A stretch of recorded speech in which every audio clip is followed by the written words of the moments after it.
Aking mga ka-digital creators, tuturuan ko kayo kung paano mag-upload ng video sa YouTube kasi ang ating mga FB Reels ay pwedeng i-upload din sa YouTube kasi pareho lang sila ng size na 9:16. So, tuturuan ko kayo yung pinaka madaling pag-upload. So guys, ang gagawin natin, so ito ang aking YouTube channel. So ito ang aking ginagawa. Pupunta ako dito plus sign. Pipindutin ko itong plus sign. Okay. So lalabas ito create short, upload a video. Yan lang ang importante, yung dalawa. Pwede nyo rin gamitin itong create a short, pero dahil mag-upload ako ng video, ito na ang pipindutin ko. Okay. So ito ang aking kunwari i-upload. Yan. I-upload ko yan. So yan, nag-upload siya.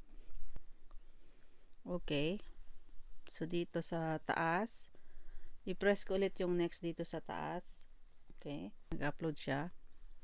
So dito guys, dito na yung lagyan ng title, caption your short, sabi niya. Okay. Ito ang aking title.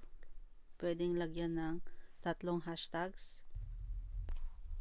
And huwag niyong kalimutang ilagay yung hashtag shorts sa dulo. Okay? So yan, shorts, ipe-press ko yung dito. Okay? Okay, so okay, bababa ko.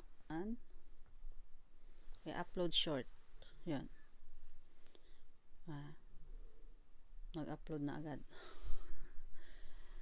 So ngayon, habang nag-upload siya, ipipress ko tong library. Okay, so ito yung in-upload ko guys. I-edit ko siya. Ano pa siya, add spending, sabi niya. So ipipress ko itong 3 dots here. Okay, i-move ko yung aking phone. Ipipress ko itong edit. Lagyan ng description. Importante na lagyan ng description. Sabi nila 500 words with hashtags and everything. Pero hindi ko muna lalagyan for the meantime lang. Naka-public na siya. Tapos nilalagyan ko rin yung location. Dito, location.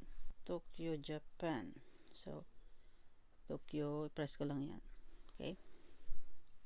Tapos, meron din yan, add to playlist, add tags.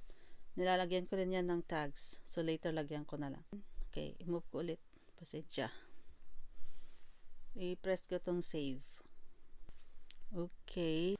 Yan guys, ganyan lang ang mag-upload sa YouTube. So, don't waste your Facebook Reels. Don't delete. I-post nyo sa YT Shorts. Pwede rin i-post sa TikTok, diba? Pero, nag-roll out na kasi yung monetization ng shorts sa YouTube. So, sayang din yung mga videos.